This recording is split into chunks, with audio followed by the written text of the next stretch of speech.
evening. Hey, y'all. Hey, welcome back to the Tylane Ducksworth tape. All right, y'all. Baby, when I tell you, we got to get into Real Housewives of Atlanta.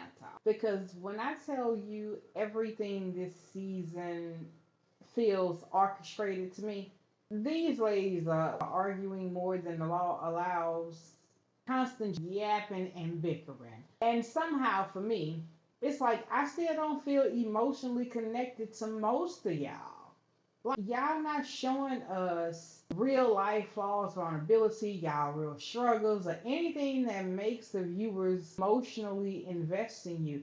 Like y'all throwing little straps, here and here, but here and there actually, but there's nothing real. It's just a bunch of who can throw the best shade, who mad at who, repeating the same stuff from last season. Most recently, I believe it was Angela. And it was because of Shamia bringing up from last season, she's blaming Angela and Drew for the dismantling of her and Portia's relationship, friendship.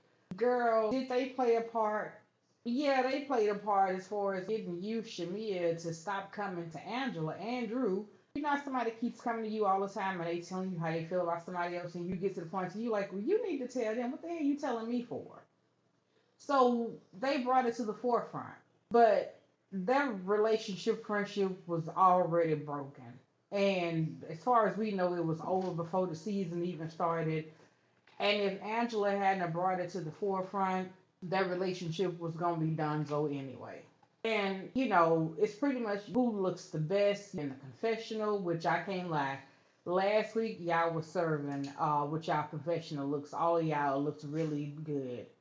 And it's who can read or wish the fastest, and it's like for me that appears to be the real problem with this season. I am seeing people online saying it reminds them of the old episodes, but with those ladies, their shade and reads was a part of their personality. On this season, it feels like everything is controlled and rehearsed, especially with Kelly, but I'm gonna get into her later. It doesn't feel natural. It doesn't feel like it just rolls off the tongue. That's not what it's given.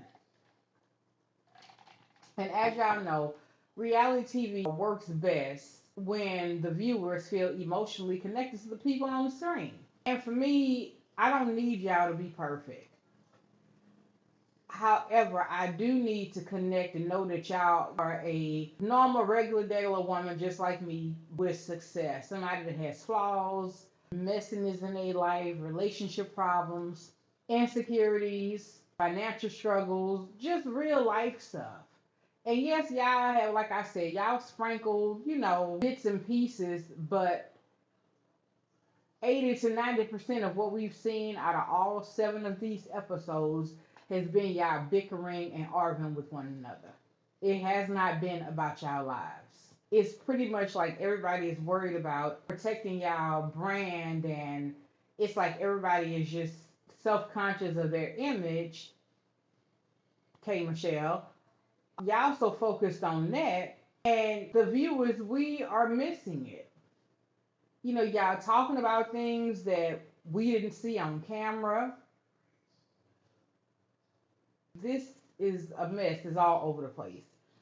And I'm not saying that Shamia and Kelly are not friends, but the way y'all are using this word so loosely, Shamia, Pinky, y'all using the word friend so loosely when all of y'all, from what y'all have said, being in Atlanta, y'all knew of one another, but y'all were not running in the same circles, possibly, or were not close until y'all started actively working together on the Real Housewives of Atlanta. So y'all are just getting to know one another, but yet y'all labeling each other as friends. And oh, when I want to do this with my friend, or I want to have a conversation with my friend, y'all not friends.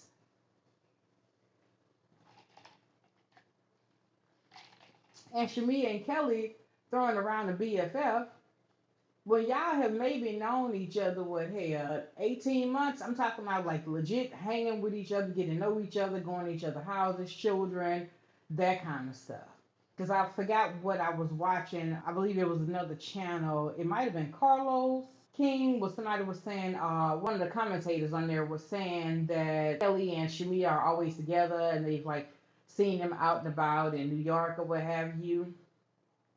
That may be the case, but I don't believe they have known each other long enough to be hollering about BFF. To me, they trauma bonded, and it seems like, and I hate to say this, but it seems like Kelly and Shamia are like sharing one brain when it comes to Portia, or in general, because it feels like everybody that Shamia doesn't like, Kelly doesn't like, and Shamia, on the other hand, she's towing the line. There are certain people like Drew that Kelly doesn't like, that Shamia doesn't like, and I don't really believe that neither one of them are too fond of Angela, but they fake the funk. It just seems like y'all all supposed to be working together in a group, but now there are cliques within this group. There is Portia, Angela, Drew, Phaedra, and Cynthia over here. And there is Kay, Shamia, Pinky, and Kelly over here. Anyway, y'all, friendships, they just feel strategic. Honestly, Real Housewives of Atlanta, y'all need to decide what kind of reality show y'all want to be at this point. Because everybody keeps trying to make the statement that, and okay, Michelle was going to bring the show down. But y'all doing that all by themselves. Y'all been showing boobies and butts, fighting and carrying on. Cynthia kicked Portia in the cooter. I don't understand why she feels like she's going to declass the show. I wouldn't feel like that personally. But do y'all want to be this polished reality show where everybody is performing and protecting their image? Because even Michelle looks so confused on that bus. The end of episode 6 went off with Kelly and Portia, in the words of Kay, beating the hell out of each other verbally. And so then episode 7, the intro started with them still bickering and going to hell on each other. And Kay was sitting there like, how do y'all go from beating the hell out of each other to laughing and kikiing like nothing ever happened? And in that moment, I understood exactly what she was saying. And to her, it probably does come across as fake because Kay was on a platform on Love and Hip Hop, allowing them to display their real lives. Now, I'm pretty sure they put some sauce on it. With Real Housewives of Atlanta, it feels like it's 20% of their real lives and 80% of arguing and fussing and constantly. Now, I'm not saying that ladies, on this show that y'all need to be for 3 episodes straight, but at a minimum, give a bitch the cold shoulder for at least 1 episode, 2 at the most, and have a real conversation. Because in real life, most people are not, getting into it like that and having those kind of arguments, and then 5 minutes later, acting like nothing ain't never happened. That's the fake part about it, is that y'all will argue and carry on. And I understand the show must go on. Then when y'all sit and talk about it, nothing is resolved because that turns into an argument. It's like being in a toxic, abusive relationship. You try to communicate with somebody and then it's, oh, you did that. So you never get to any resolve. And because you can't get to any resolve, then you agree to disagree and move on, and those feelings are still lingering. That's what this show has become. And I think for K Michelle, she noticed the difference because coming from Love and Hip Hop, for better or worse, for us the viewers, the emotions felt raw. We can say, oh, it was ghetto, it was ratchet, it was messy. But hell, at least you genuinely believe that what you was looking at was real. As far as the emotions of it all, you could see that they were genuinely upset. When Kay and Rashida was going at it, and she chunked that candle and talking about Kirk and his 2 earrings, you could see the emotions on Rashida's face. Kay was sitting there looking like, girl, whatever. But Rashida was upset. She really wanted to fight. And you could feel that. But RHOA, y'all not giving that. I don't want y'all to fight each other. That's part of the issue. There's too much fighting going on and not showing what I thought the show was about. Y'all success, glamour, fashion, showing a sisterhood. Like some of these arguments feel more like people trying to create viral moments and clips instead of naturally reacting to each other. So for me as a viewer, it feels like everybody came into the season already thinking about how they wanted to look, how they would present themselves. And as a viewer, I don't know about y'all, but I can tell what feels real and what doesn't. But this season, it's like all this drama, and we 7 episodes in, and I am not emotionally invested in most of these women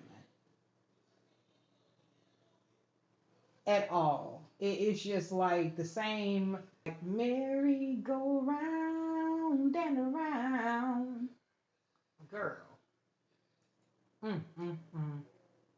Now, one thing I can say, the show needs to have more of, like in season 16, it was the episode with Angela and her Charles therapist, Dr. Wendy. That felt real. Watching Angela talk about losing money on those properties, I believe it was $2 million. Her talk about the pressure that her properties was putting on her and Charles's marriage. That part felt human. It felt vulnerable. Coming out as a newbie, admitting that Charles being who he is and being a legend from the NBA, coming out on national TV, talking about her financial woes. And, saying, telling us that her properties were not selling. She invested all this money to fix these properties up, and they was just sitting there. At one point, I believe they reduced the price of the properties and still were not able to sell them. So in her meeting with Dr. Wendy, she was saying how the stress is impacting their marriage. And that's how most of us fell in love with Angela, including if she knew how to read a bitch. It was old school shade that she was giving. I can honestly say those were the moments where I felt connected as a woman. You didn't feel rehearsed and polished. It felt like a woman trying to hold on to everything that she had, and behind the scenes, she's quietly watching it fall apart and coming on camera trying not to fall apart under pressure. But at the same time, being vulnerable enough to say sometimes you got to cut off your finger to avoid losing your whole hand or something like that. She said that she had to keep going to Charles, and he kept pumping money into her projects, and she wasn't able to do anything with them. She wasn't able to recoup anything, and it was constantly pumping money out and nothing was coming back in. I'm sure a lot of women was looking at that like, yeah, I can relate to that. And that's what made Angela be relatable. But in this season, Angela has become the bone carrier. Now she's participating more in the mess. I have to admit, it helps move the storyline along when it comes to reality TV. But on the other hand, Angela has become the messy one of the group. And, it's creating more drama and group conflict. At the same time, she is now showing herself as less vulnerable.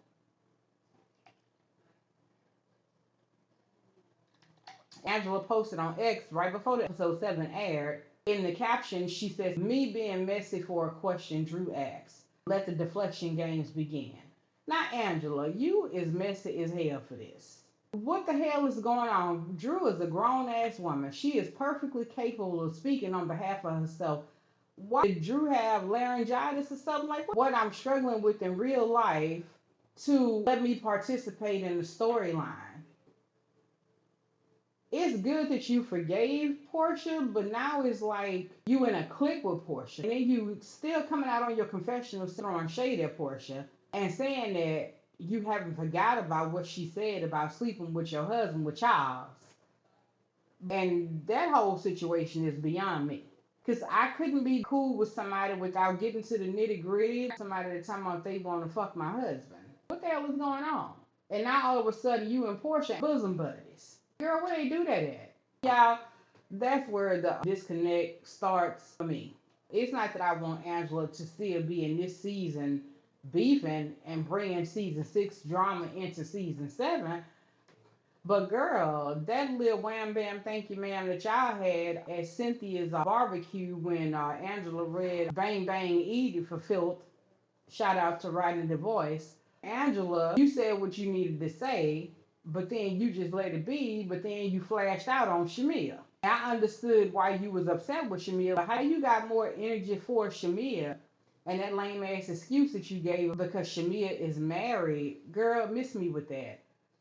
And Angela, you seem very aware of perception with them constantly making fun of your height and all the disrespectful things that were said in last episode, reducing you to lying on your back. When I saw your online response to Kelly and Pinky comments I'm like, yeah, Angela about to whack them. In last episode, why Kelly around here calling people freaking whack or something, she said, girl, no, you whack. To go in there with Pink and talking about other women, when you don't have the things that we have, you're not as resilient. Girl, if you don't go lay down. But to me, Angela's response, you could tell in her tweet that it sounded deeper than regular housewife shades. Like she was really bothered. And from her response, it sounded personal. And for me, at that point, when they first said it, I was like, that's personal as hell. So that goes back to Kay feeling like how y'all go from going at each other like that to just acting like nothing ain't happened. Let me see if I can find this tweet real quick. Oh, here it is. What I won't do is let anybody reduce my life to land on my back. That's lazy, disrespectful, and honestly says more about how they see women than it says about me. Do better, Mignon and Meat Muncher Monique. That took me out. She must be talking about, I don't know who she calling. Oh my goodness, she calling the Minion and must be talking about Kelly, the Meat Munching Monique. Girl, not today. I ain't got time to play with y'all. But that comment in itself basically, it sounded like they attacked her as a woman and they attacked her marriage, and she's trying to defend her accomplishments, her marriage, and honestly, her self respect. And that's not something that she should have had to do, in my personal. Now, Angela, if it was me, the episode 7, like in real life, like I would have brought that to the forefront.